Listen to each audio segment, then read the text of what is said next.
Bayangkan, setelah 2 tahun menikah tanpa anak, tekanan dari keluarga besar mulai bikin retak hubungan yang tadinya terlihat sempurna. Tapi tunggu dulu, itu belum seberapa. Bagaimana kalau suatu hari kamu menemukan rahasia besar pasanganmu yang bisa mengubah segalanya? Rahasia yang gak cuma bakal bikin kamu marah, tapi juga bikin kamu bimbang antara cinta, pengampunan, dan harga diri. Di video kali ini, kita bakal ikutin perjalanan Dr. Aisyah, seorang dokter kandungan sukses yang berusaha keras mempertahankan rumah tangganya di tengah tekanan keluarga, kegagalan program bayi tabung, dan sebuah rahasia besar yang bahkan bisa bikin hubungannya hancur total. Apakah dia bisa melewati semua ini? Atau justru, rahasia itu bakal membuka pintu bagi sesuatu yang nggak pernah dia bayangkan sebelumnya? Kalau kalian penasaran gimana cerita ini bakal berkembang, dari konflik keluarga, drama cinta, sampai momen haru yang bakal bikin kalian mikir ulang tentang arti penerimaan dan pengampunan, jangan kemana-mana. Stay tune sampai akhir karena cerita ini bakal bikin kalian baper, mikir keras, dan mungkin meneteskan air mata. So, siapin camilan, bikin posisi nyaman, dan ikutin cerita ini sampai habis.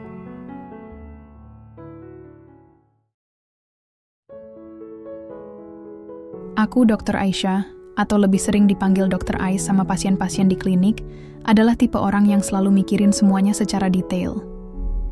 Dari cara ngobrol sama pasien sampai urusan rumah tangga, aku selalu pengen semuanya berjalan sempurna. Bukan karena aku perfeksionis banget, tapi lebih karena aku merasa, kalau sesuatu udah dikerjain dengan benar, hasilnya bakal lebih memuaskan. Mungkin itu juga yang bikin aku jadi dokter kandungan sukses di usia 35 tahun.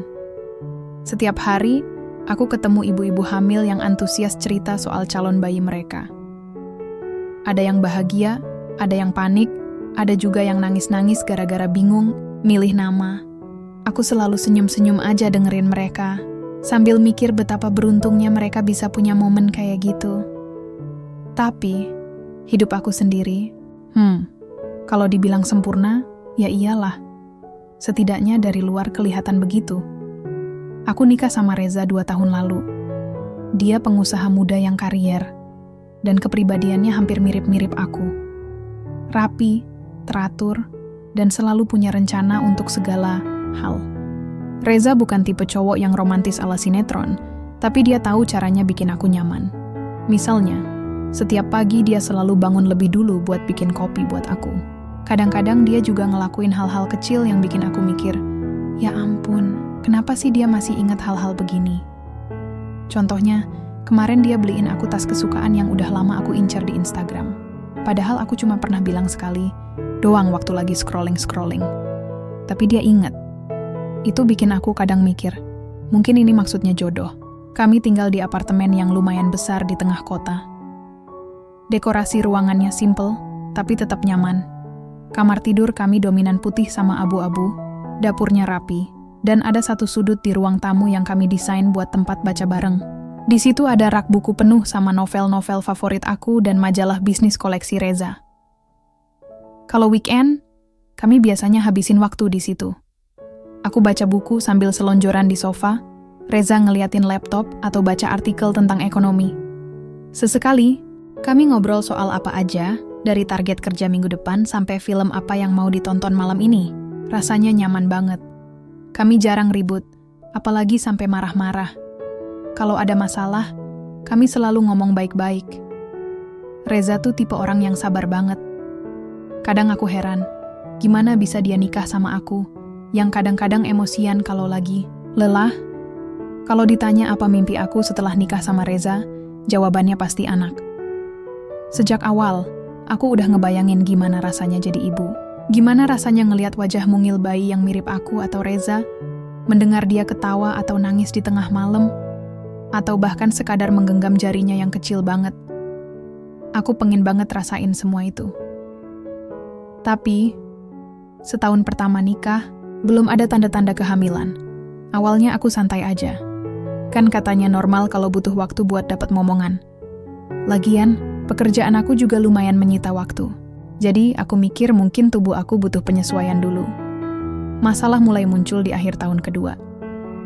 Keluarga besar, terutama ibu mertua, mulai memberikan komentar halus. Awalnya sih cuma pertanyaan basa-basi. Kapan nih, Ais? Udah nikah 2 tahun. Kok belum ada kabar baik? Aku cuma senyum-senyum aja, bilang kalau semuanya butuh waktu. Tapi lama-lama, komentar itu makin sering. Kadang diselingin sama celetukan-celetukan yang sebenarnya nggak perlu. Kayak, mungkin kamu harus coba diet ini itu biar subur. Atau, coba deh rajin olahraga. Aku cuma bisa manggut-manggut, meskipun dalam hati rasanya agak tersinggung.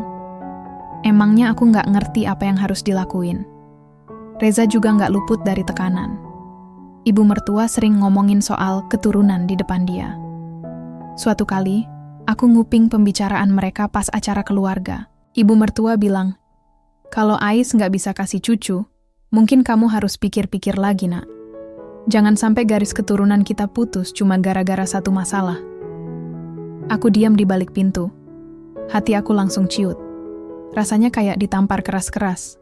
Aku tahu ibu mertua nggak bermaksud jahat, tapi kata-katanya itu bikin aku merasa nggak cukup baik buat Reza. Malam itu, aku nangis di kamar mandi. Reza ketuk pintu, nanya kenapa aku lama banget di dalam. Aku cuma bilang, nggak apa-apa, cuma capek. Tapi dalam hati, aku tahu aku lagi rapuh banget. Meski begitu, aku sama Reza masih berusaha menjaga hubungan kami tetap baik. Reza selalu nyerahin, tangannya buat aku pegang, bilang kalau dia nggak akan ninggalin aku karena masalah ini.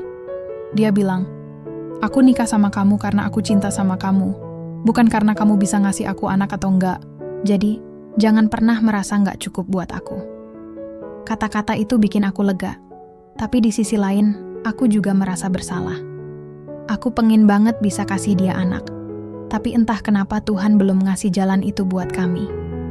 Di titik ini, aku masih percaya kalau semuanya bakal baik-baik aja. Masih ada harapan kan? Toh, banyak pasangan yang baru dikasih momongan setelah bertahun-tahun nikah. Tapi, tekanan dari keluarga besar mulai bikin aku mikir ulang. Apa aku beneran cukup buat Reza? Apa aku bisa jadi istri yang sempurna tanpa bisa kasih dia anak? Pertanyaan-pertanyaan itu mulai menghantui pikiran aku. Bahkan di saat-saat aku seharusnya fokus sama pasien atau kerjaan di klinik. Dan, seperti yang sering aku dengar dari pasien-pasien aku, pernikahan itu bukan cuma soal cinta. Ada tanggung jawab, ada tekanan, ada harapan-harapan yang kadang nggak bisa dipenuhi. Aku cuma berharap Reza bisa tetap di sisiku, meskipun jalannya nggak semulus yang kami bayangkan dulu.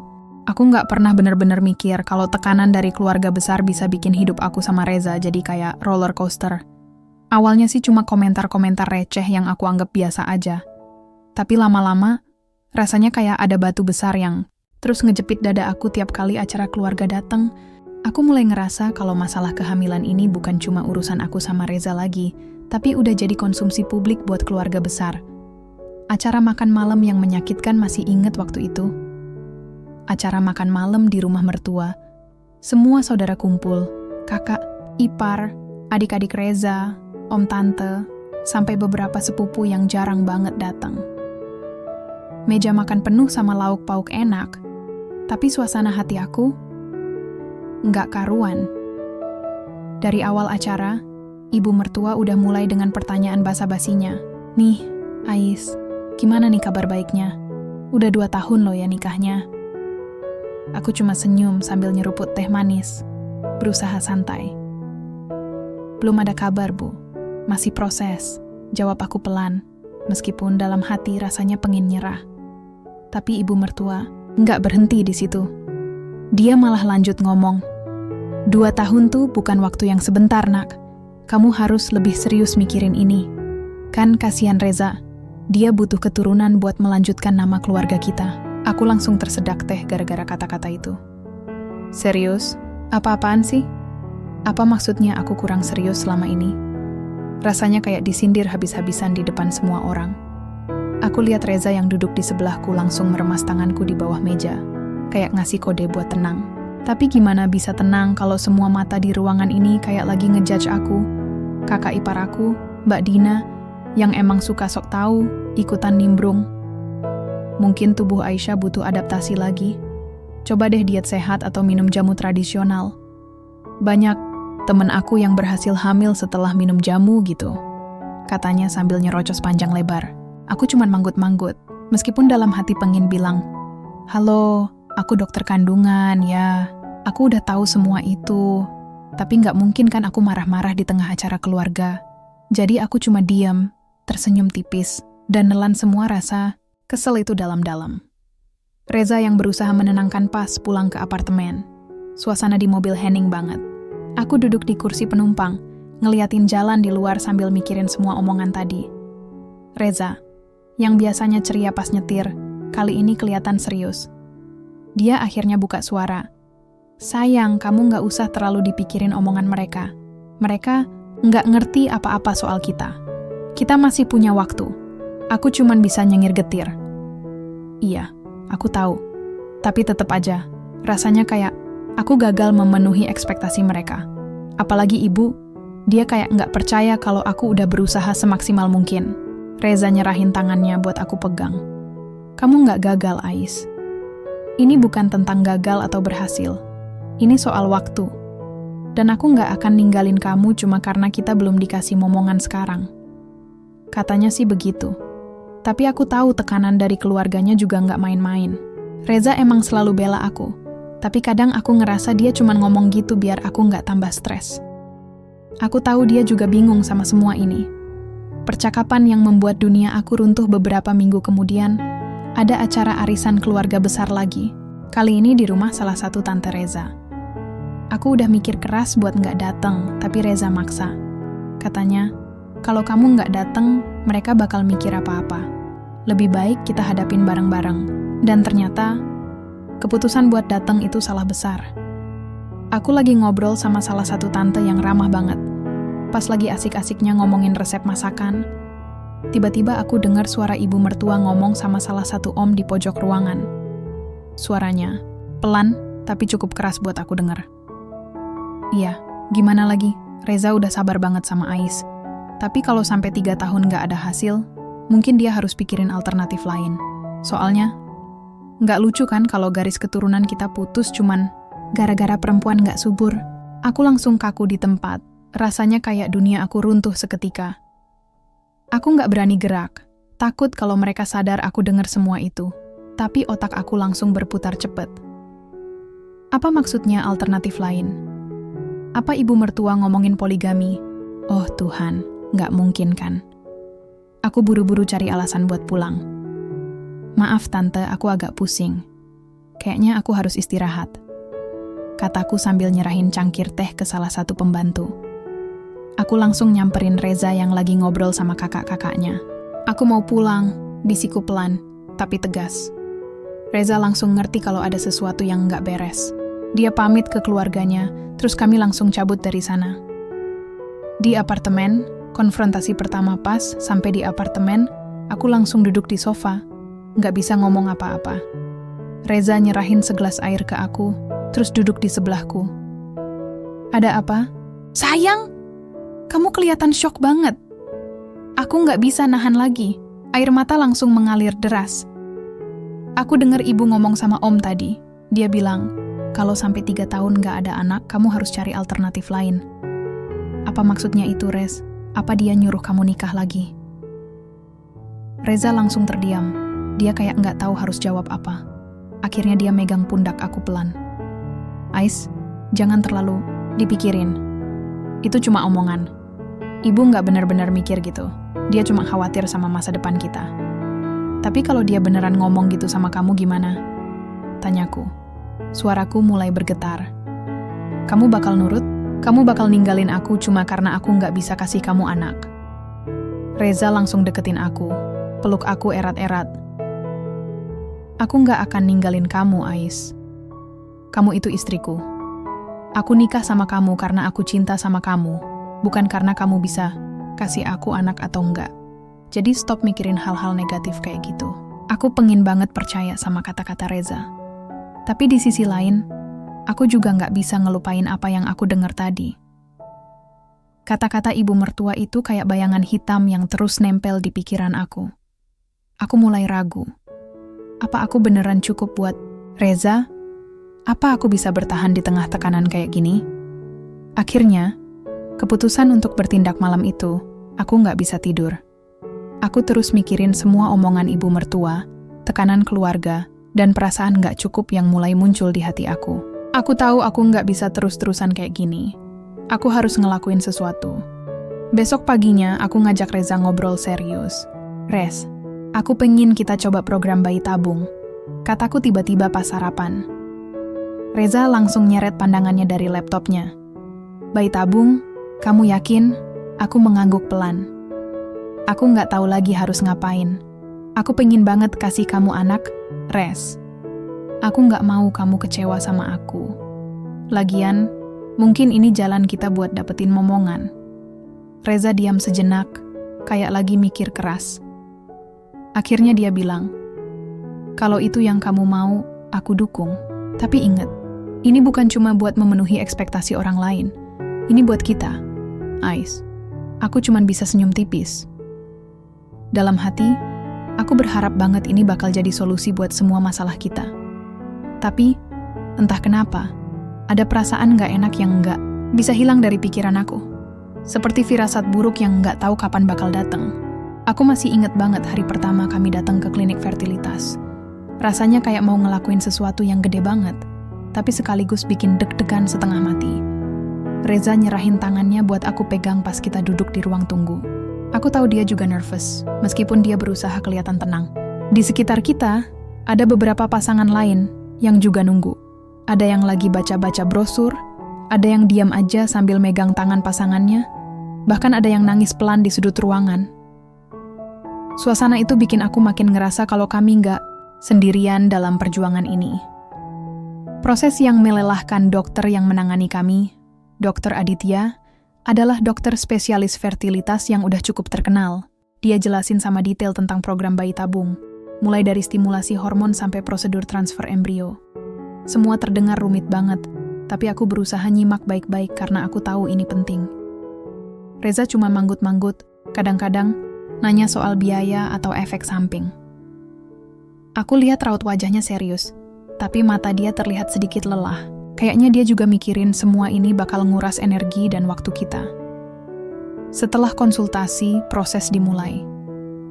Pertama-tama, aku harus disuntik hormon tiap hari buat merangsang indung telur supaya menghasilkan lebih banyak sel telur. Suntikan itu dilakuin di perut dan ya ampun, rasanya sakit banget di awal-awal. Kadang aku ngerasa pusing atau mual gara-gara efek samping obatnya. Tapi aku nggak bisa ngeluh. Setiap kali aku pengen nangis atau marah-marah, aku langsung inget kata-kata ibu mertua. "Kamu harus lebih serius mikirin ini." Jadi, aku cuma bisa ngejepit bibir aku rapat-rapat dan lanjutin semuanya. Reza selalu ada di samping aku. Dia bantuin, aku siapin obat-obatan, nemenin aku ke klinik buat kontrol rutin. Bahkan kadang-kadang dia rela ninggalin meeting penting demi antar aku suntik. Meskipun begitu, aku tetap ngerasa bersalah. Aku ngeliat dia makin capek. Mata dia mulai ada kantungnya. Terus dia jarang senyum kayak dulu. Aku tahu dia ngelakuin semua ini demi aku. Tapi aku juga ngerasa kayak aku gagal jadi istri yang sempurna. Kenapa tubuh aku nggak bisa kerja kayak mestinya? Kenapa aku nggak bisa hamil secara alami? Harapan yang patah berkali-kali. Setelah beberapa minggu stimulasi hormon, akhirnya tiba waktunya buat pengambilan sel telur. Prosesnya lumayan cepet, tapi rasanya aneh banget. Aku dibius total, jadi nggak tahu apa-apa sampai bangun lagi di ruang pemulihan. Reza ada di samping aku, megang tangan aku erat-erat. "Semuanya lancar, sayang," katanya pelan. Aku cuma bisa senyum tipis, meskipun badan aku rasanya pegel banget. Beberapa hari kemudian, proses fertilisasi dilakuin di lab. Dokter bilang kalau ada beberapa embrio yang berhasil dibuahi, dan mereka bakal dipilih yang paling sehat buat ditransfer ke rahim aku. Pas hari transfer embrio, aku nggak bisa berhenti mikir. Apa ini bakal berhasil? Apa aku akhirnya bisa hamil? Harapan itu muncul besar banget di hati aku.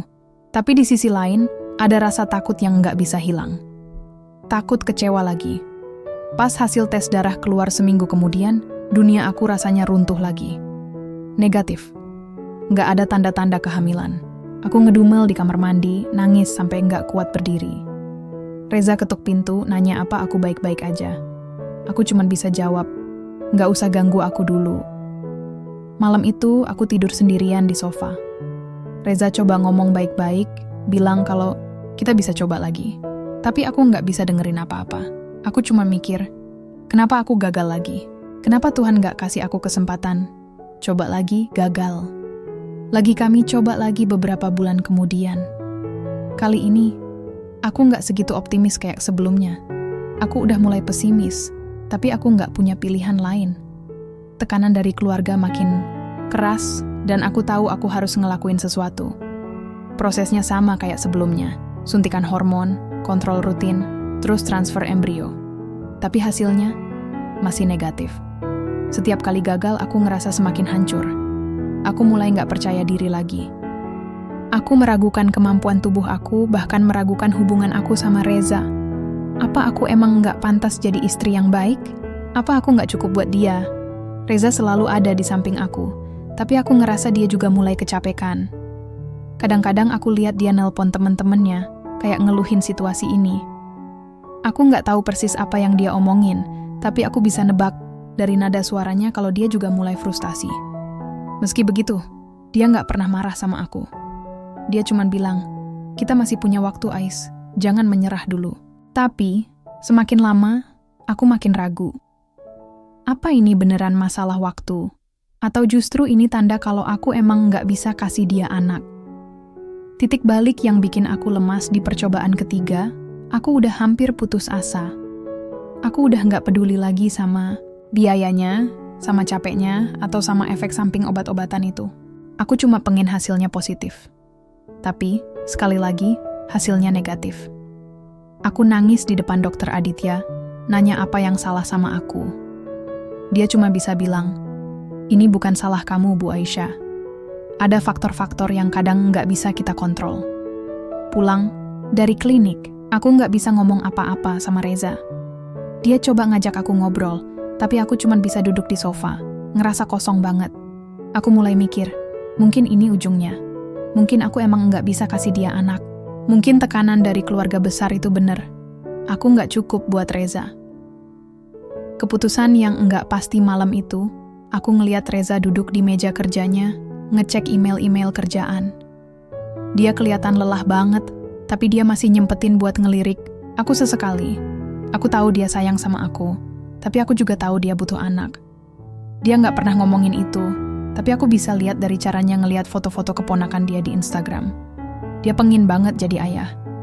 Aku mulai mikir, mungkin ini saatnya aku mundur.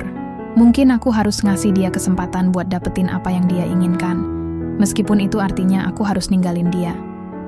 Tapi, di sisi lain, aku nggak bisa bayangin hidup tanpa Reza.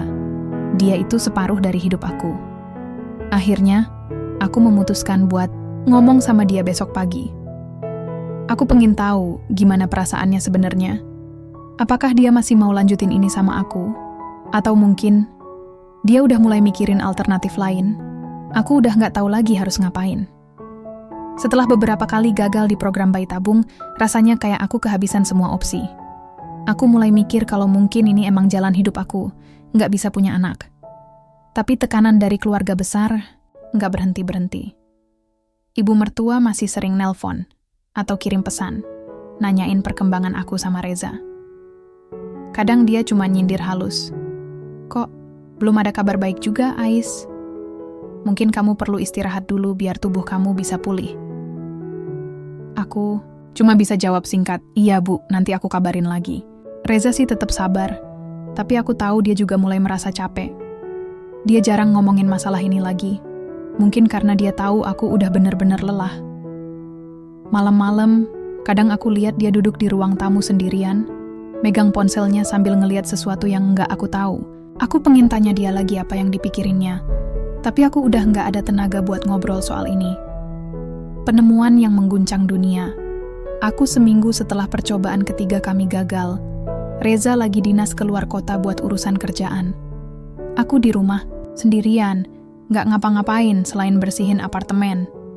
Saat membersihkan meja kerja Reza, aku nemuin ponselnya yang rusak. Layarnya retak parah, dan Reza bilang kalau dia bakal beli yang baru minggu depan.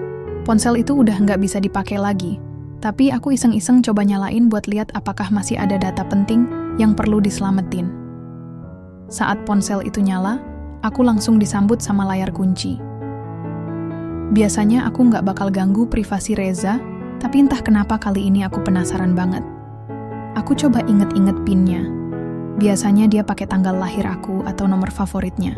Setelah beberapa kali salah, akhirnya aku berhasil masuk. Di galeri ponselnya, aku lihat foto-foto biasa. Ada foto kita waktu liburan, foto makanan enak, bahkan ada foto kucing tetangga yang lucu banget. Tapi, pas aku scroll lebih jauh, ada satu folder yang namanya kenangan lama. Penasaran, aku klik folder itu dan dunia aku langsung terbalik. Di situ ada foto seorang anak kecil. Anak itu umurnya mungkin sekitar 5 tahunan, cowok, dengan pipi tembem dan mata bulat yang persis kayak Reza.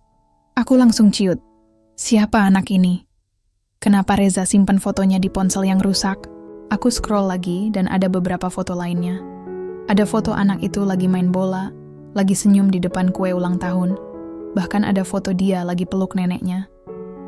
Di salah satu foto, ada nama Raka yang tertulis di balon ulang tahunnya. Aku langsung ngerasa sesak napas. Ini pasti anak dari hubungan masa lalu Reza, kan? Kenapa dia nggak pernah cerita soal ini? Aku langsung duduk di kursi, tangan aku gemetar. Aku nggak tahu harus mikir apa. Apa Reza punya rahasia besar yang dia sembunyiin selama ini? Mencari jawaban. Sendiri aku nggak bisa nunggu Reza pulang buat konfrontasi langsung. Pikiran aku udah penuh sama pertanyaan-pertanyaan buruk. Jadi, aku putusin buat cari tahu sendiri. Aku buka aplikasi media sosial Reza, tapi aku nggak nemuin apa-apa soal Raka. Akhirnya, aku coba cari nama Raka, bareng alamat neneknya, yang sempat aku lihat di salah satu foto. Setelah browsing beberapa saat, aku nemuin akun Facebook neneknya. Dari situ, aku dapat beberapa informasi tambahan. Raka tinggal di kota lain, dan ternyata neneknya adalah mantan ibu mertua Reza dari hubungan sebelumnya. Aku langsung shock. Jadi, Reza pernah nikah sebelumnya? Atau hubungan serius gitu?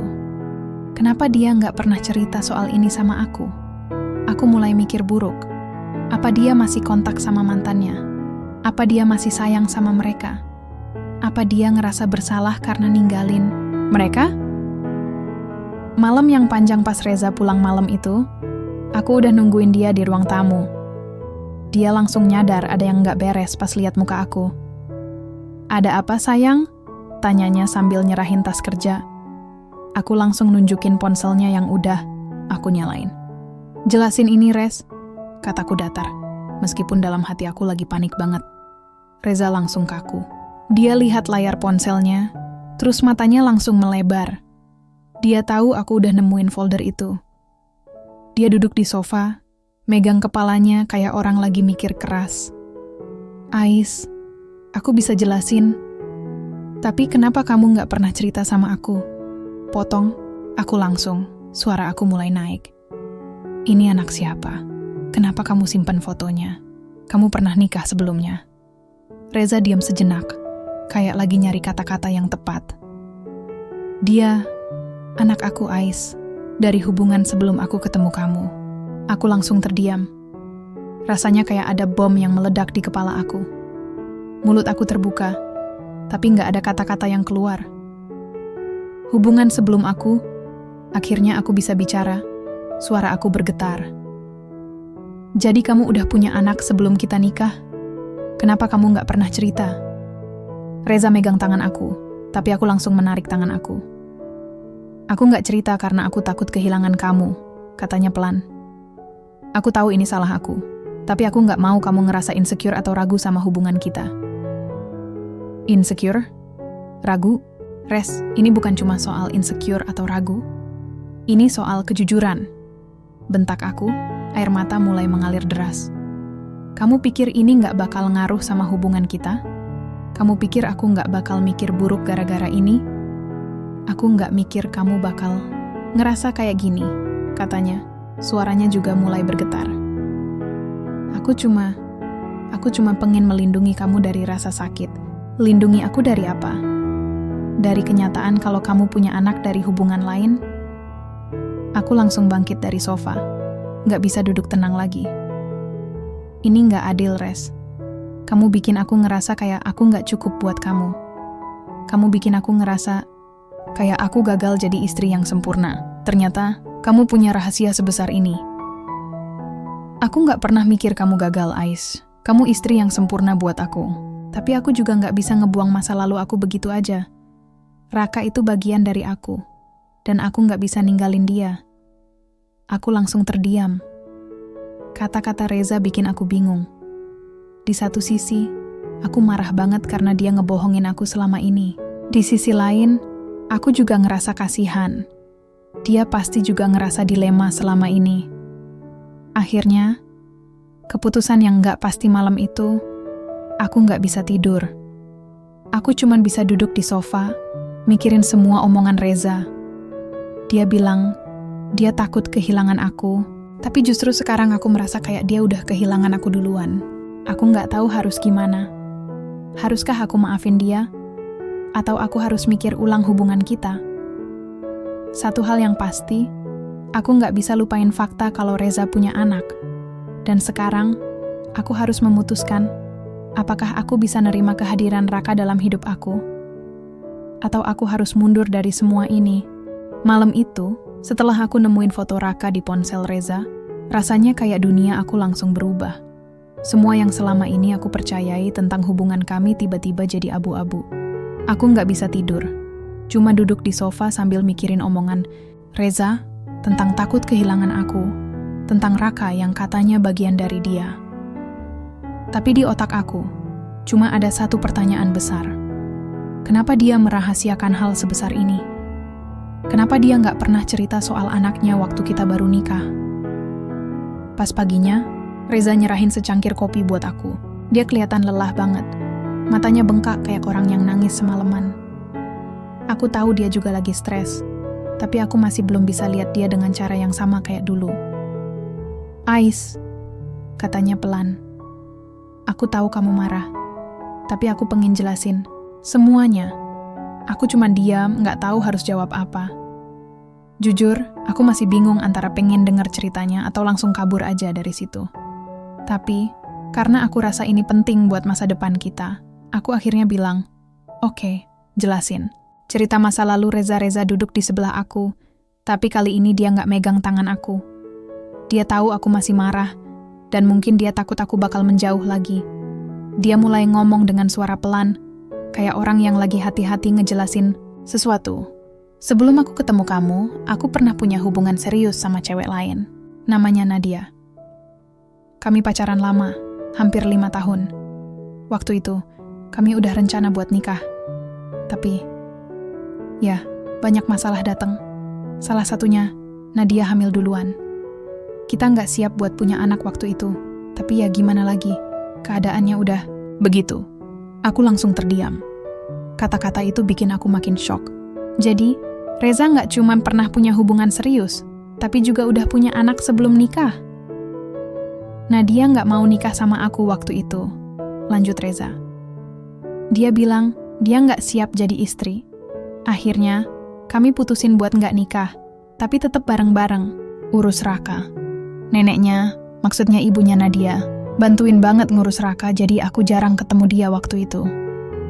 Aku mulai ngerasa kasihan sama Reza, tapi kemarahanku masih ada.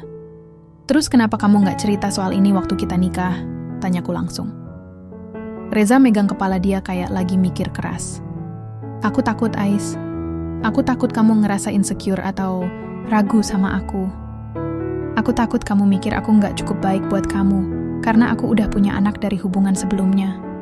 Aku nggak mau kehilangan kamu. Tapi kamu malah kehilangan aku sekarang, kataku pelan.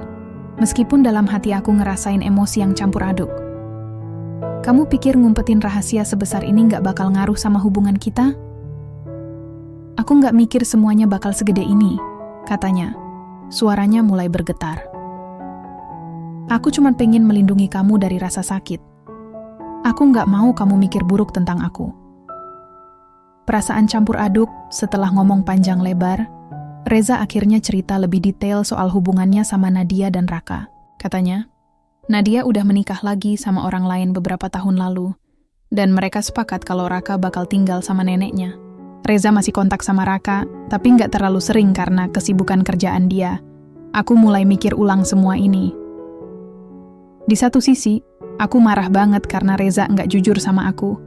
Di sisi lain, aku juga ngerasa kasihan sama dia. Dia pasti juga ngerasa dilema sama situasi ini. Tapi, yang bikin aku makin bingung adalah perasaanku sendiri. Apakah aku bisa nerima kehadiran Raka dalam hidup aku? Apakah aku bisa maafin Reza atas semua ini? Pas malamnya, aku nggak bisa tidur. Aku cuma gelisah di kasur, mikirin semuanya.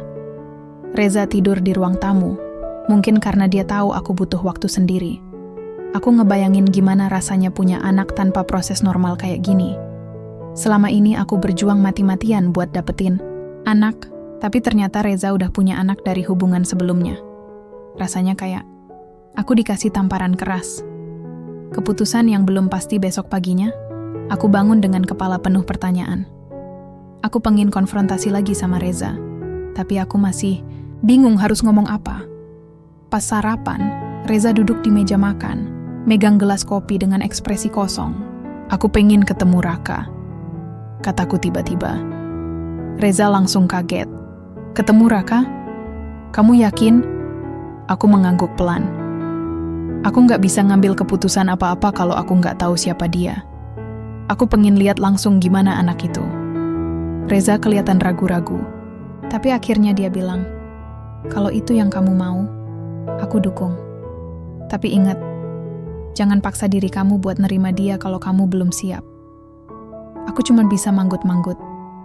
Dalam hati, aku tahu ini langkah yang penting buat aku. Aku harus tahu siapa Raka sebelum aku bisa memutuskan apakah aku bisa nerima kehadirannya dalam hidup aku. Tapi, di sisi lain aku juga takut. Takut kalau aku nggak bisa jadi ibu buat dia. Takut kalau hubungan aku sama Reza bakal tambah rumit. Gara-gara ini, akhirnya, menuju keputusan besar pas malam itu, aku nulis di buku harian aku. Aku tuangkan semua perasaanku, kemarahan, kekecewaan, rasa bersalah, bahkan sedikit harapan. Aku mikir kalau mungkin ini ujian buat hubungan aku sama Reza. Mungkin ini cara Tuhan ngajarin aku tentang arti pengampunan dan penerimaan. Tapi, satu hal yang pasti, aku nggak bisa memutuskan apa-apa sebelum aku ketemu Raka. Aku harus lihat langsung, gimana anak itu. Baru setelah itu, aku bisa mikir ulang tentang masa depan aku sama Reza. Setelah keputusan buat ketemu Raka, hidup aku rasanya kayak berjalan di antara dua dunia. Di satu sisi, aku masih marah sama Reza karena dia ngebohongin aku selama ini. Di sisi lain, aku juga penasaran banget sama anak itu, Raka. Aku pengen tahu siapa dia, gimana sikapnya, dan apakah aku bisa nerima kehadirannya dalam hidup aku. Tapi, yang lebih penting lagi, aku pengen tahu apa aku bisa maafin Reza atas semua ini. Menuju kota lain Reza, ngajakin aku ke kota tempat Raka tinggal bareng neneknya. Dia bilang kita bakal ketemu Raka hari Sabtu pagi. Waktu Raka habis sekolah mingguan di masjid dekat rumah neneknya. Aku langsung setuju, meskipun sebenarnya perasaanku campur aduk. Selama perjalanan, aku cuma diam di kursi penumpang, ngeliatin jalan di luar tanpa bener-bener fokus. Reza juga nggak banyak ngomong, mungkin karena dia takut bikin aku tambah marah atau tegang. Pas sampai di kota itu, suasana terasa beda banget dari Jakarta. Kota ini lebih tenang, jalanan nggak semacet ibu kota, dan orang-orang kelihatannya lebih santai. Neneknya Raka tinggal di komplek perumahan yang cukup besar, tapi tetap kelihatan rapi dan bersih. Pas mobil kami parkir di depan rumahnya, aku langsung deg-degan. Jantung aku berdetak kenceng banget, kayak mau copot. Reza megang pundak aku pelan. "Kamu siap?" tanyanya pelan. Aku cuma bisa manggut-manggut meskipun sebenarnya aku nggak yakin. Aku nggak tahu, Res, tapi aku harus lihat dia. Perkenalan dengan Raka neneknya Raka langsung nyambut kita di pintu depan. Dia kelihatan ramah, tapi ada sedikit keraguan di matanya pas lihat aku. Mungkin dia mikir apa aku bisa nerima Raka, atau mungkin dia khawatir soal hubungan aku sama Reza. Aku coba senyum tipis, biar suasana nggak terlalu canggung. Raka lagi main di halaman belakang, kata neneknya sambil nunjuk arah. Dia baru pulang dari masjid tadi. Reza langsung jalan duluan, terus aku ikutin di belakang. Pas sampai di halaman belakang, Aku lihat Raka lagi asik main bola sama 2 temennya. Anak itu kelihatan ceria banget, nggak ada beban sama sekali. Pipinya tembem, rambutnya agak berantakan, dan senyumnya, ya Tuhan, senyumnya mirip banget sama Reza. Aku langsung ciut pas lihat wajah dia. Reza panggil nama dia pelan. Raka, anak itu langsung berhenti main dan ngeliat ke arah kita. Matanya melebar pas lihat Reza, terus dia langsung lari kecil ke arahnya. "Papa," katanya girang sambil meluk Reza. Aku langsung terdiam di tempat. Kata-kata papa itu bikin hati aku langsung kena. Aku nggak nyangka bakal denger Reza dipanggil papa oleh anak kecil yang nggak pernah aku tahu keberadaannya. Aku merasa kayak orang asing di situasi ini. Nggak tahu harus ngapain, nggak tahu harus ngomong apa. Raka akhirnya ngelihat aku yang masih berdiri di belakang Reza. Dia nanya, "Siapa ini, Papa?" Reza langsung lihat aku, kayak minta izin buat jawab. Aku cuman angguk pelan, meskipun jantung aku makin berdegup keras. Ini teman Papa, namanya Ais," kata Reza pelan. Raka langsung senyum lebar. "Halo, Kak Ais." Aku refleks senyum balik, meskipun aku tahu senyuman itu pasti kelihatan kaku. "Halo Raka," kataku pelan. Momen yang bikin hati meleleh. Setelah itu, Raka ngajak kita main bola bareng. Awalnya aku ragu-ragu, tapi Reza ngajak aku ikutan. Akhirnya, aku nyerahin diriku buat ikutan main. Aku nggak tahu kenapa, tapi saat lihat Raka ketawa ketiwi sama Reza, hati aku mulai luluh pelan-pelan. Anak itu nggak tahu apa-apa soal drama yang lagi terjadi di antara aku sama Reza. Buat dia, dunianya cuma tentang bola, sekolah, dan main sama teman-temannya. Pas istirahat, Raka ngajak kita minum es teh di teras belakang. Dia duduk di tengah-tengah kita, ngobrol soal sekolah dia sama Reza. "Aku dapat nilai bagus di ulangan kemarin loh, Papa," katanya bangga. Reza langsung senyum lebar. "Wah, hebat banget. Kamu harus terus rajin belajar ya. Aku cuma bisa ngeliat." Mereka berdua dari samping. Ada sesuatu di cara Reza ngelihat Raka yang bikin aku ngerasa bahagia, sedih, aku sendiri nggak tahu. Yang jelas, aku ngerasa kalau Reza emang sayang banget sama anak itu. Tiba-tiba, Raka nanya sama aku, "Kak Ais suka main bola juga?" Aku langsung kaget dikit, tapi aku coba jawab biasa aja. "Iya, kadang-kadang. Tapi aku nggak sehebat kamu." Raka langsung senyum lebar. "Nanti aku ajarin Kak Ais main bola ya?" "Oh." Aku langsung tersenyum tipis. Meskipun dalam hati aku ngerasa aneh. Gimana mungkin aku bisa nerima anak ini sebagai bagian dari hidup aku? Tapi di sisi lain, aku juga ngerasa kasihan. Dia nggak salah apa-apa. Dia cuman anak kecil yang pengen punya hubungan baik sama papanya. Pertanyaan besar di benak aku pas pulang dari rumah neneknya Raka, suasana di mobil hening banget. Aku duduk di kursi penumpang, mikirin semua yang aku lihat tadi. Raka itu anak yang manis banget. Nggak ada kesan negatif sama sekali. Dia kelihatan bahagia sama Reza. Dan Reza juga kelihatan bahagia sama dia. Tapi, bagaimana dengan aku? Aku mulai ngerasa dilema. Di satu sisi, aku pengen ngejaga hubungan aku sama Reza. Aku sayang sama dia, dan aku nggak mau kehilangan dia. Tapi di sisi lain, aku juga belum siap buat nerima Raka sebagai bagian dari hidup aku. Apa aku bisa jadi ibu buat dia? Apa aku bisa ngelupain rasa marah aku ke Reza gara-gara dia ngebohongin aku selama ini? Pas sampai di apartemen, aku langsung duduk di sofa tanpa ngomong apa-apa. Reza coba ngajak aku ngobrol, tapi aku cuma bisa bilang, aku butuh waktu buat mikir. Reza langsung ngerti. Dia nggak maksa aku ngomong lebih lanjut. Malam itu, aku tidur sendirian di kamar, mikirin semua yang terjadi hari ini. Dalam hati, aku tahu ini keputusan yang gede banget. Aku harus memilih, maafin Reza dan nerima Raka sebagai bagian dari hidup aku, atau mundur aja dari semua ini. Akhirnya, menuju keputusan sulit besok paginya, aku bangun dengan kepala penuh pertanyaan. Aku ngebayangin gimana rasanya punya anak, tanpa proses normal kayak yang selama ini aku idam-idamkan. Aku juga mikirin gimana perasaan Reza selama ini. Dia pasti juga ngerasa dilema antara aku sama Raka. Pas sarapan, Reza duduk di meja makan, megang gelas kopi dengan ekspresi kosong. Aku coba ngomong pelan. "Res, aku butuh waktu buat mikir lebih lanjut soal ini. Aku nggak bisa ngambil keputusan cepet-cepet." Reza cuma manggut-manggut. "Aku ngerti sayang. Kamu butuh waktu, aku ngerti." Aku cuma bisa senyum tipis. Dalam hati, aku tahu ini ujian besar buat hubungan kita. Dan keputusan yang bakal aku ambil bakal nentuin masa depan aku sama Reza. Setelah pertemuan pertama dengan Raka, hidup aku rasanya kayak diambang antara dua dunia. Di satu sisi, ada kehangatan yang aku rasain pas ngeliat Reza sama Raka bareng-bareng. Cara mereka ketawa, cara Reza memperhatikan anak itu kayak papa yang peduli banget. Tapi di sisi lain, ada rasa marah dan kecewa yang masih ngejelimet di hati aku. Aku pengen maafin Reza, tapi kadang-kadang aku ngerasa kayak dia udah melukai aku terlalu dalam buat langsung dibenerin.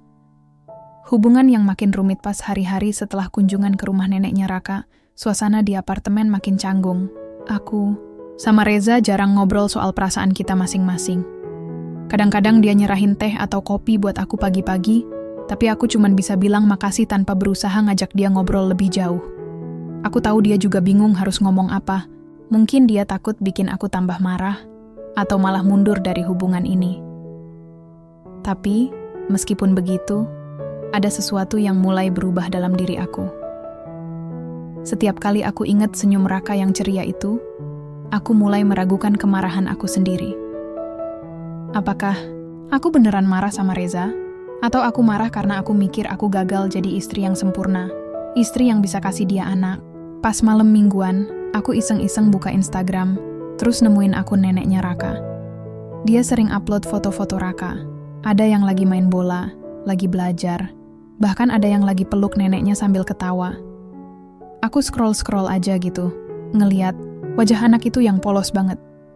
Dia nggak tahu kalau papanya nikah lagi, nggak tahu kalau ibu kandungnya udah punya keluarga baru. Dia cuma anak kecil yang pengin punya hubungan baik sama orang-orang di sekitarnya. Aku mulai mikir ulang tentang semua ini. Apakah aku beneran bisa ninggalin Reza gara-gara rahasia masa lalunya? Apakah aku bisa ninggalin Raka cuma karena aku marah sama Reza? Kedekatan yang tak terduga beberapa hari kemudian, aku putusin buat ketemu Raka lagi. Kali ini aku ngajak dia main di taman dekat apartemen. Reza sempet ragu-ragu, tapi aku bilang, aku pengen kenal dia lebih deket. Aku butuh waktu buat mikir. Jadi hari itu aku jemput Raka di rumah neneknya. Pas lihat aku datang sendirian, dia langsung senyum lebar. "Kak Ais!" katanya girang sambil lari ke arah aku. Aku refleks senyum balik. "Halo Raka, mau main di taman?" Dia langsung angguk-angguk keras. "Iya kak, aku pengen main ayunan." Di taman, aku ngeliatin dia main ayunan sambil ketawa ketiwi. Kadang-kadang, dia ngajak aku ikutan, dan aku coba ikutan meskipun aku nggak biasa main begini. Ada sesuatu di cara dia ngelihat aku yang bikin aku ngerasa diterima, kayak dia nggak mikir aku orang asing atau musuh, tapi lebih kayak kakak atau teman dekat.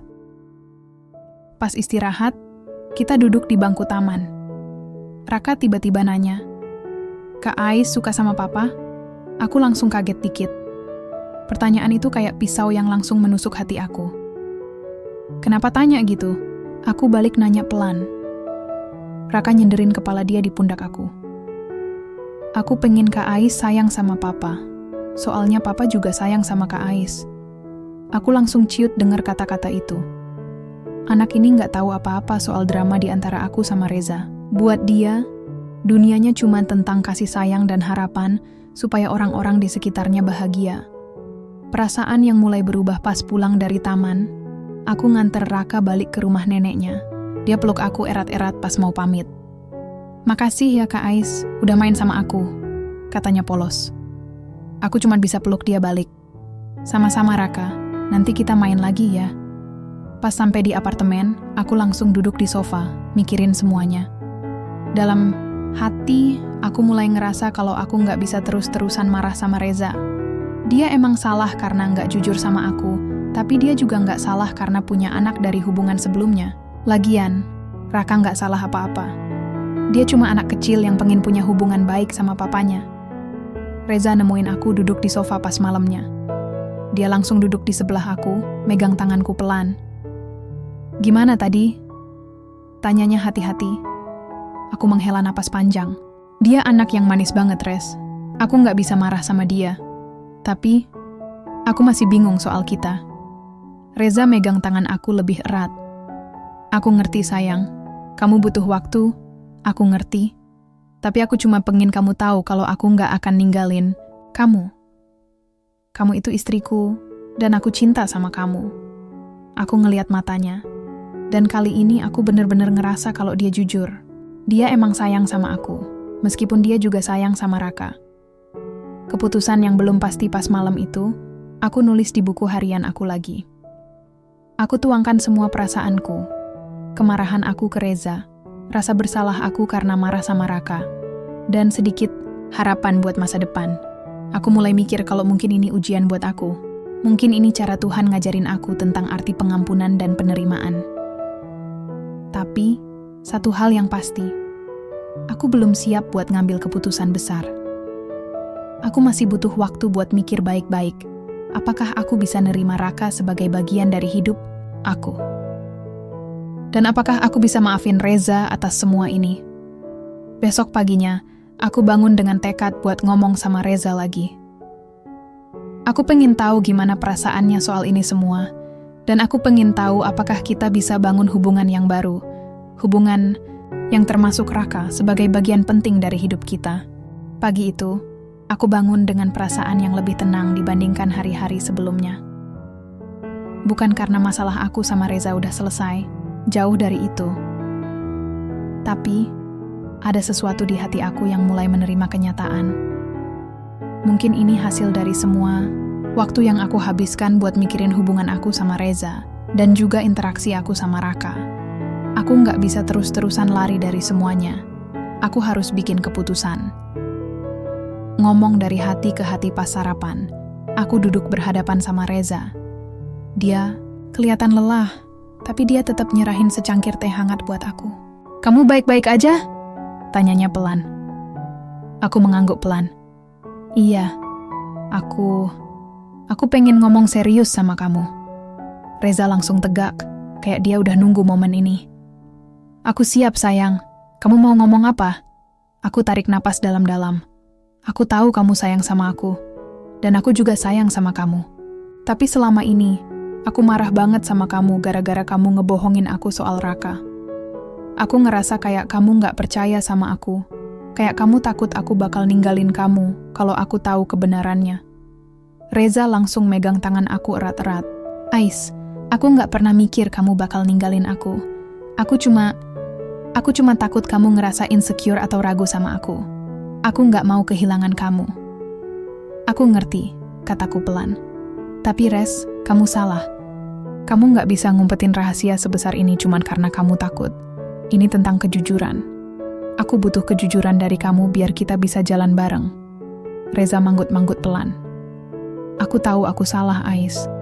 Aku gak bakal ngelakuin ini lagi. Aku janji." Aku diam sejenak, mikirin kata-kata yang tepat buat melanjutkan. Aku juga mikir soal Raka. Dia anak yang manis banget, Res. Dia gak salah apa-apa.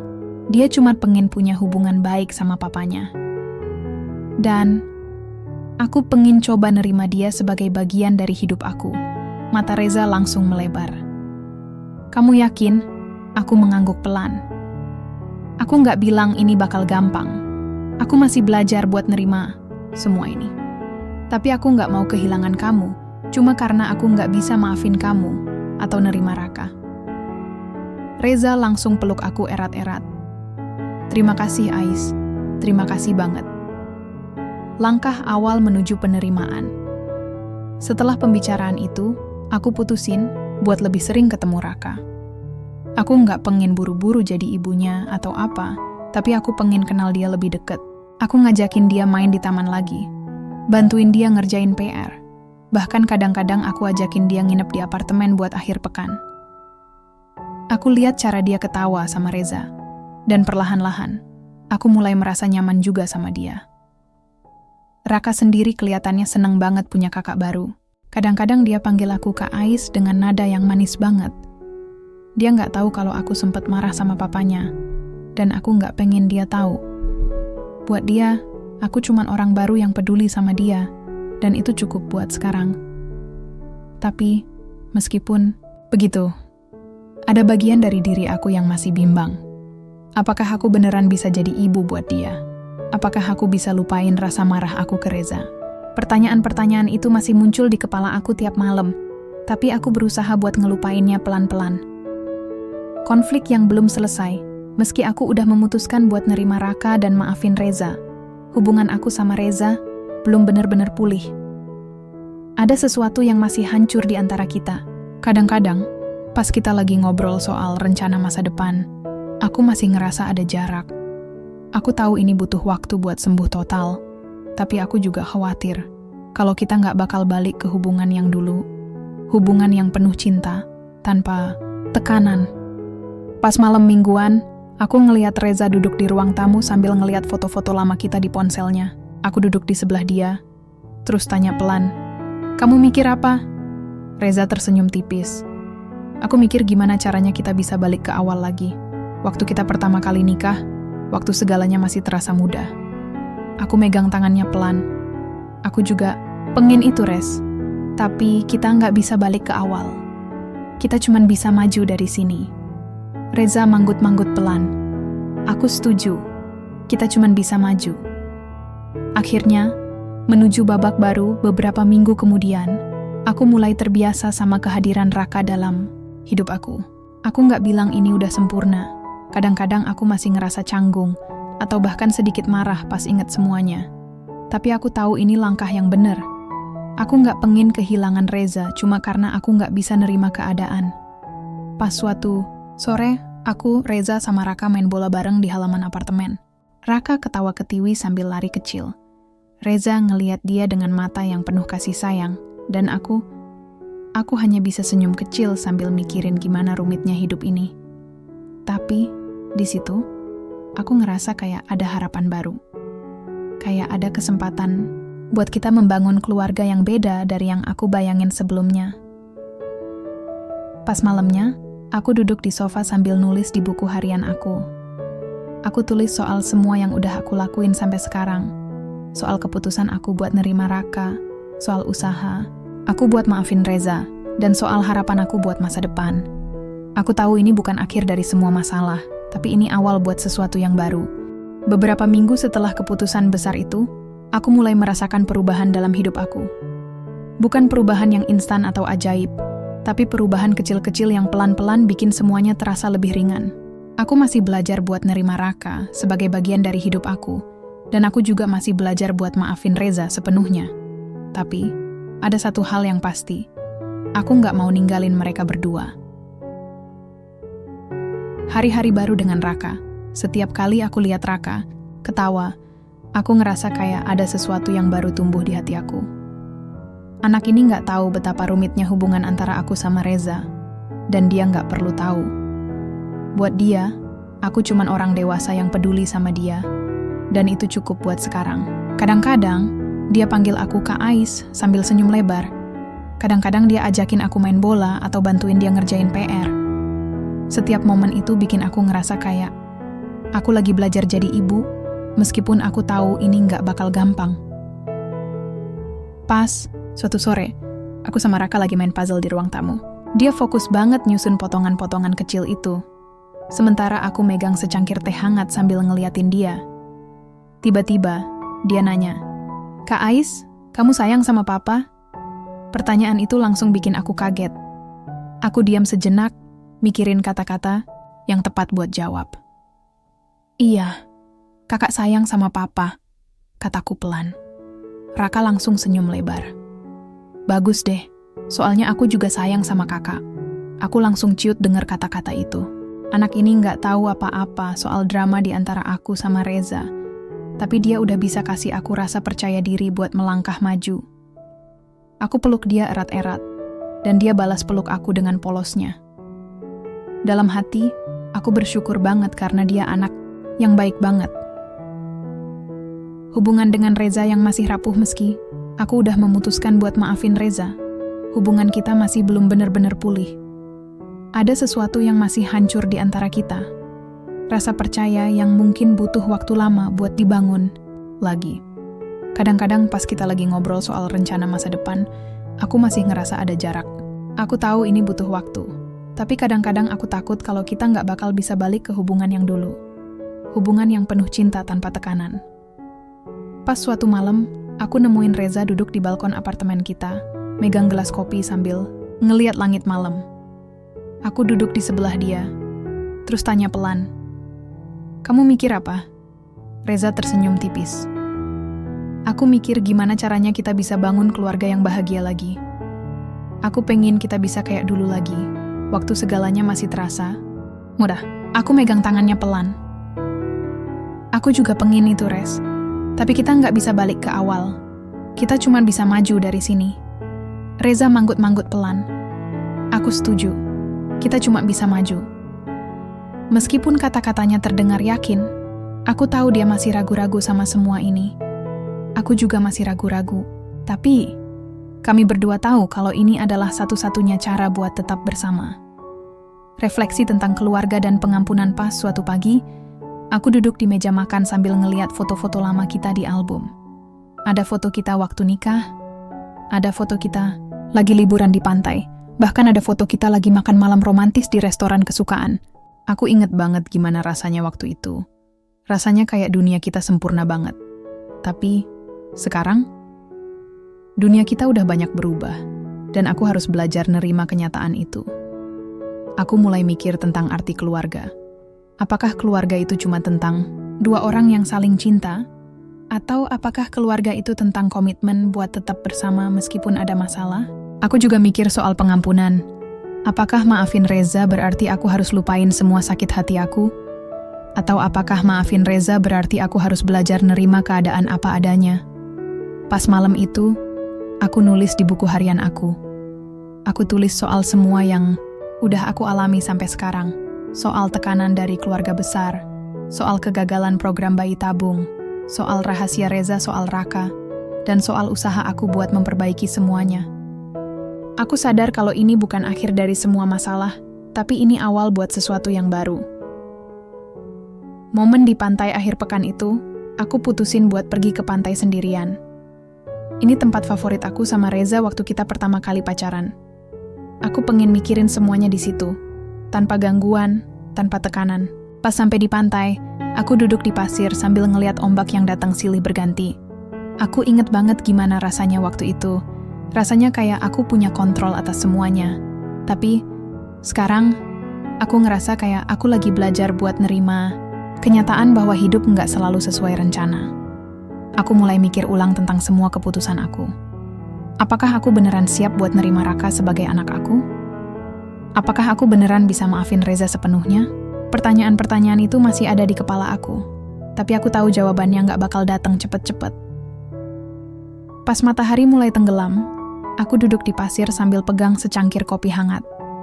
Aku ngerasain angin laut yang sejuk, dan aku mulai ngerasa kayak ada sesuatu yang baru tumbuh di hati aku. Harapan, mungkin. Atau mungkin cuma rasa lega karena aku udah berusaha sebaik mungkin. Akhir yang belum pasti pas pulang dari pantai, aku ngerasa kayak ada sesuatu yang beda di hati aku. Aku nggak tahu apakah ini berarti aku udah bener-bener siap buat nerima semuanya, tapi aku tahu ini langkah yang bener. Aku nggak pengen kehilangan Reza cuma karena aku nggak bisa nerima keadaan. Pas sampai di apartemen, aku lihat Reza lagi duduk di sofa sambil ngeliatin foto-foto lama kita. Aku duduk di sebelah dia, terus tanya pelan, "Kamu mikir apa?" Reza tersenyum tipis. Aku mikir gimana caranya kita bisa bangun keluarga yang bahagia lagi. Aku pengen kita bisa kayak dulu lagi, waktu segalanya masih terasa mudah. Aku megang tangannya, pelan. Aku juga pengen itu, Res. Tapi kita nggak bisa balik ke awal. Kita cuma bisa maju dari sini. Reza manggut-manggut pelan. Aku setuju. Kita cuma bisa maju. Aku senyum tipis, meskipun dalam hati aku masih bimbang. Tapi, aku tahu ini adalah satu-satunya cara buat tetap bersama. Mungkin ini bukan akhir yang sempurna, tapi ini awal buat sesuatu yang baru. Beberapa bulan kemudian, aku masih sering duduk di balkon apartemen kami sambil ngeliatin langit malam. Suasana tenang kayak gini selalu bikin aku mikir ulang tentang semua yang udah terjadi. Tentang perjalanan panjang aku sama Reza, tekanan dari keluarga besar, program bayi tabung yang gagal berkali-kali, dan kehadiran Raka yang tiba-tiba masuk ke dalam hidup kami. Kadang-kadang, aku ngerasa kayak semuanya baru kemarin. Tapi kadang-kadang juga, aku ngerasa kayak udah berlalu lama banget. Kehidupan sehari-hari yang mulai terbiasa hubungan aku sama Raka udah lebih deket sekarang.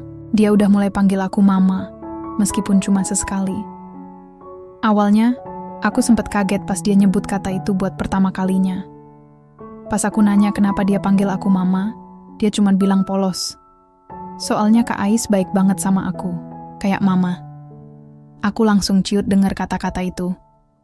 Anak ini nggak tahu gimana perjuangan aku buat bisa nerima dia sebagai bagian dari hidup aku. Tapi, di sisi lain, aku ngerasa kayak usaha aku nggak sia-sia. Dia udah mulai percaya sama aku, dan itu bikin aku bangga banget. Pas hari Minggu, aku sering ngajak Raka main ke taman, atau bantuin dia ngerjain PR. Kadang-kadang, Reza ikutan, dan kita bertiga jadi kayak keluarga kecil yang bahagia. Meskipun ada momen-momen canggung atau ketegangan kecil, kita berusaha buat tetap bersama. Aku tahu ini nggak bakal gampang, tapi aku pengen coba. Reza juga udah lebih terbuka sama aku sekarang. Dia nggak lagi nyembunyiin apa-apa, dan kita lebih sering ngobrol soal perasaan masing-masing. Kadang-kadang, pas malam mingguan, kita duduk di ruang tamu sambil ngeliat foto-foto lama kita. Ada yang lucu, ada yang bikin sedih, tapi semuanya bikin kita ingat kalau kita udah melewati banyak hal bareng-bareng.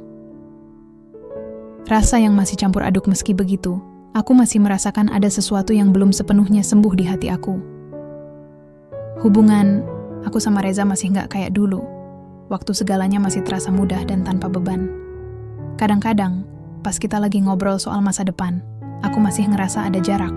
Aku tahu ini butuh waktu, tapi kadang-kadang aku takut kalau kita nggak bakal bisa balik ke hubungan yang dulu. Tapi, meskipun begitu, aku sadar kalau aku nggak bisa terus-terusan menuntut semuanya jadi sempurna. Hidup nggak selalu sesuai rencana, dan aku harus belajar nerima kenyataan itu. Aku nggak pengen kehilangan Reza, cuma karena aku nggak bisa maafin dia sepenuhnya, atau nerima Raka dengan cara yang sempurna. Pertemuan kecil dengan ibu mertua suatu hari, ibu mertua datang ke apartemen kita. Dia jarang-jarang datang, jadi aku langsung deg-degan pas dia nelpon pagi-pagi bilang mau main. Aku siapin teh sama kue buat dia, terus kita duduk di ruang tamu. Awalnya, suasana agak canggung. Ibu mertua lihat-lihat sekitar, kayak ngeliat ada sesuatu yang beda. Aku dengar kamu udah kenal sama Raka, katanya pelan. Aku cuma manggut-manggut pelan. Iya, Bu. Aku lagi belajar buat nerima dia sebagai bagian dari hidup aku. Ibu mertua tersenyum tipis. Aku senang dengar itu, Ais. Kamu anak yang kuat. Aku tahu ini pasti nggak gampang buat kamu. Aku refleks senyum balik. Iya, Bu. Tapi, aku pengen coba buat maju. Setelah itu, ibu mertua ngomong soal gimana dia juga dulunya kesulitan nerima kenyataan tentang Raka. Dia cerita kalau dia sempat marah sama Reza gara-gara situasi itu. Tapi akhirnya dia belajar buat nerima semuanya demi kebahagiaan cucunya. Kata-kata itu bikin aku mikir kalau mungkin aku nggak sendirian dalam perjuangan ini. Harapan baru di tahun-tahun mendatang pas malam Natal. Kita semua, aku, Reza, sama Raka, duduk di ruang tamu sambil ngeliatin lampu-lampu hias yang berkedip-kedip. Raka udah mulai antusias cerita soal sekolah dia sama teman-temannya. Sementara Reza duduk di sebelah aku sambil megang tanganku erat-erat. Aku ngerasa kayak ada sesuatu yang baru tumbuh di hati aku.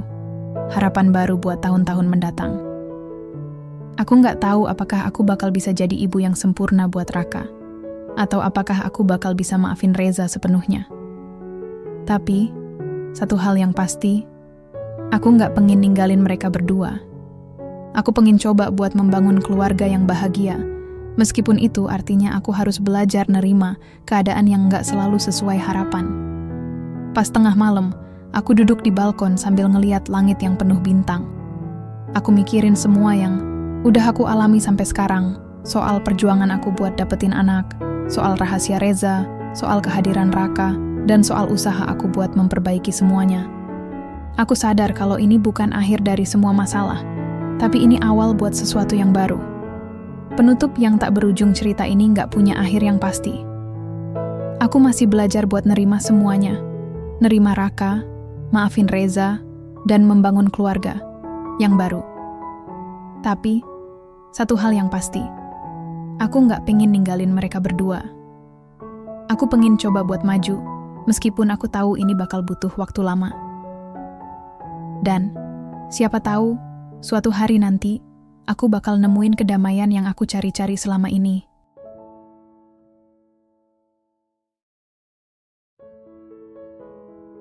Itulah akhir dari cerita rumitnya cinta dan pengampunan yang kita ikuti bersama. Bagaimana perasaan kalian setelah melihat perjalanan Aisyah, Reza, dan Raka?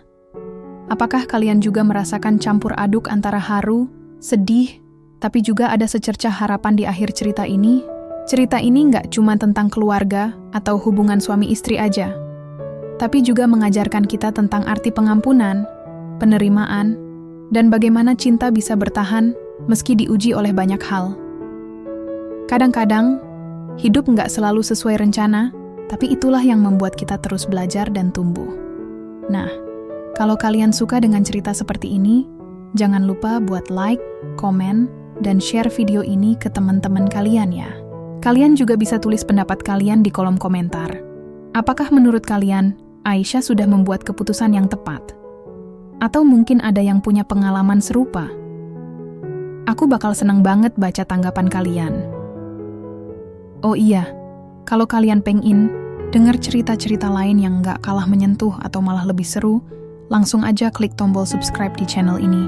Jangan lupa pencet lonceng notifikasi biar nggak ketinggalan video-video terbaru dari aku. Di channel ini, ada banyak cerita menarik lainnya yang bakal bikin kalian ketagihan. Dari drama keluarga, romansa, sampai cerita inspiratif yang bakal bikin kalian mikir ulang tentang arti kehidupan. Makasih banget udah nonton sampai habis. Kalian adalah bagian penting dari channel ini, dan aku nggak sabar buat berbagi cerita-cerita baru lainnya sama kalian. Sampai jumpa di video berikutnya. Ya, jangan lupa stay strong and keep loving, karena setiap cerita pasti punya akhir, tapi kehidupan terus berjalan. Bye-bye.